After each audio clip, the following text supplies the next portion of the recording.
According to the American Thyroid Association, around 20 million people in America have hypothyroidism, and around 60% of them don't even know that they have this condition. So that means that they walk around with all the hypothyroidism symptoms, not realizing what is really causing it. So in today's video, we are going to have a look at the symptoms that you need to pay attention to that signal that you have hypothyroidism. Now, there are two things that are important when diagnosing hypothyroidism: your symptoms and blood work. In the medical field, they will only look at your blood work. However, your symptoms also matter. So in today's video, we're running through a list of those warning signs, symptoms that you need to pay attention to before you go and get your blood work done. Let's get started.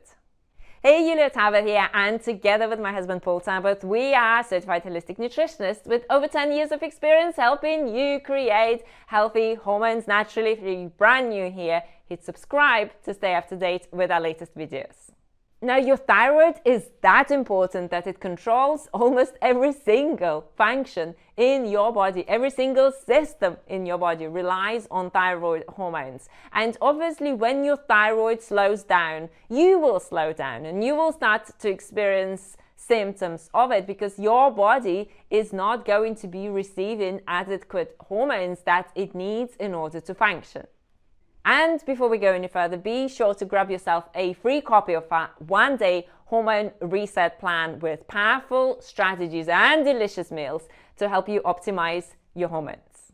And talking from my personal experience of being on a thyroid journey for over 20 years, even small changes in your thyroid hormones can lead to dramatic symptoms and side effects that you will start to experience. So let's look at those. So you are paying attention to those small changes before things just blow into something big, into a really big issue that you need to deal with. Let's pay attention to those little things so you can take charge of them and you can balance things before they get worse.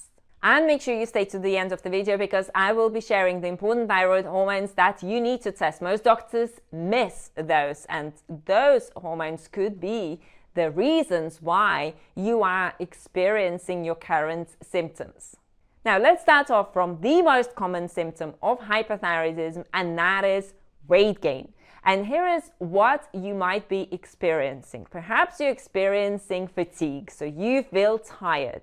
And as a result of that, you have not been exercising as much. You just don't have that much energy to exercise. Maybe you have just enough energy to get through your professional life and also to be there at home for your kids, but you just don't have any energy left to exercise. And now you're going to be labeling yourself that I'm lazy, I just can't do it anymore, and you're gaining weight, and again you're blaming yourself for that. But here is what might be one of the root causes of that, and that is thyroid disease. And of course, our beautiful thyroid gland controls our metabolism. So as we've talked about it before, even small changes to the thyroid hormones will lead to big changes in the way you are feeling every day. So when we're talking about that drop in thyroid levels and hypothyroidism, we are talking about slower metabolism, and we are talking about you gaining weight easier. Now, the good news is this: you do not need to keep on gaining weight with hypothyroidism. I am a great example of someone who has hypothyroidism and who has, for the last 15 years of living on a plant foods, high carbohydrate lifestyle, has stayed at consistent weight year in and year out, and we've helped endless clients of ours achieve the same thing. Mary, for example, came to us with hormonal imbalances, pre-diabetes, inflammation, and many other challenges she suffered from, including severe migraines. And look at Mary's transformation. Within just 2 months, Mary lost nearly 20 pounds of excess weight, and she reversed her symptoms. Now, the next symptom of hypothyroidism is constipation. And here is what's interesting. In the medical world, if you have a bowel movement every few days, that's considered to be normal. It's not normal. Know that if you are not going to the bathroom every single day, at least once a day, it's not normal. You've got constipation. Your bowel movements need to be easy and effortless. You should not be straining yourself. If you're straining yourself, that's already a symptom of constipation, and that could be due to your thyroid not working well. Because you see, your thyroid controls peristalsis, which is the way your bowel moves. And if your thyroid hormones drop, that function will drop as well. And as a result of that, you will start experiencing constipation. Constipation should never become a norm. Constipation is a big warning sign that you have to act. You have to act now, because the longer you leave it, the more problems it can lead to, including issues like breast cancer and other cancers. The next important symptom of hypothyroidism is when you start shedding a lot of hair. When you brush your hair, or you go to the bathroom and wash your hair, and you see a lot of hair coming out. And that's not the only symptom. A lot of people with hypothyroidism will also notice that they're losing hair on their eyebrows. So if you keep on losing hair and your nails are brittle and you're also losing hair on your eyebrows, this could be down to hypothyroidism, and it's something that you need to pay attention to and start solving now.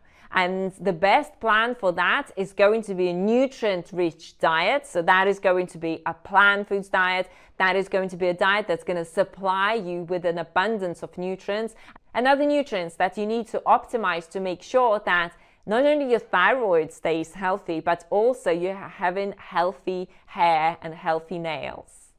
The next symptom of hypothyroidism is when you have brain fog and you just cannot think clearly. And maybe in the past you were quick with coming up with answers and solving problems, and now you just feel like you're in a fog, that everything is so slow, that your thinking is so slow. It's such a struggle for you to remember things, to come up with answers. And if we're talking about a professional career that you need to perform in, that can be especially challenging, because you're literally just slowing down. And why does it happen? Well, again, because thyroid affects so many functions in your body. When things slow down in your body, do you think you will have more brain energy or less brain energy? Of course, you will have less brain energy. Of course, you will have more brain fog.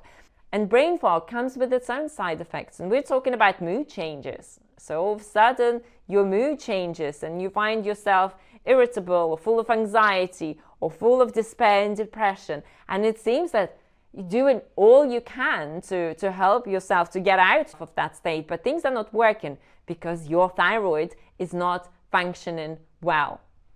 Now, there are other important symptoms of hypothyroidism that we need to mention here. So aches and pains throughout your body. So things just like your body's aching, you feel inflamed, and there's swelling that is involved for some people.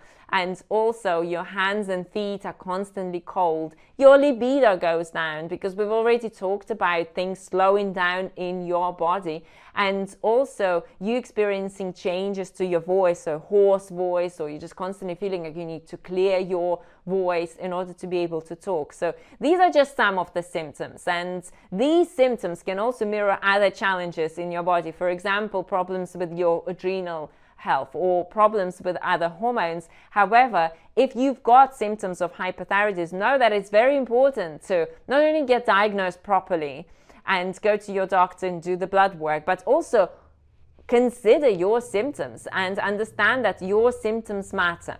Now, I promised to share with you the blood tests that you need to run if you suspect you've got hypothyroidism, if you've got hypothyroidism symptoms, and here they are. So you need to test your TSH, free T4, free T3, and the 2 thyroid antibodies, anti-TG and anti-TPO. And those 2 antibodies will tell you whether or not you've got Hashimoto's thyroid disease, which is an autoimmune disease, and it requires a specific approach in helping you deal with it. And know that in about 90% of cases, people who have hypothyroidism symptoms and get diagnosed with hypothyroidism do actually have Hashimoto's, and they do need to address their Hashimoto challenge. So what are your next steps? Your next steps are to pay attention to your symptoms, run your blood work to see if you really do have low functioning thyroid, and most importantly, to come up with a plan that's going to help you move forward, because things do not balance themselves when it comes to low functioning thyroid if you keep on doing the same things that caused it in the first place. So you need to come up with a plan that's going to help you reverse your symptoms, regain yourself, get into that healthy and lean weight, and have a body that is functioning well, where you are having daily bowel movements, where you are having clear skin, where you're able to rebuild the health of your thyroid and rebuild the health of your adrenal glands and support your body as you are facing life and going through changes. And if you are 35 plus female, then your hormones will start going through changes. 40 plus female, well, now we're talking perimenopause, and 50 plus female, late 40s, early 50s, we're talking about menopause. So during all those stages, it is vital for you to support your body so you're strong, your adrenals are strong, and you're rebuilding your hormones, and you're able to face and go through all these changes with grace while not losing yourself, and while also being able to strive and achieve the things that you want to achieve in life. And if you know that you want to get help and you want to work with a coach and nutritionist to help you come up with a plan to support you through all that, then grab yourself a spot inside our calendar. It's a free 15-minute call to assess your situation and to see if or how we might be able to help you. So the link for that is vibewithhealth.com/apply. Now, I've talked about Hashimoto's causing hypothyroidism, and in the next video, I am going to talk about my journey with Hashimoto's, where I still had high thyroid antibodies despite following a healthy diet, and what I did to finally lower them. So click on the next video and I'll see you there.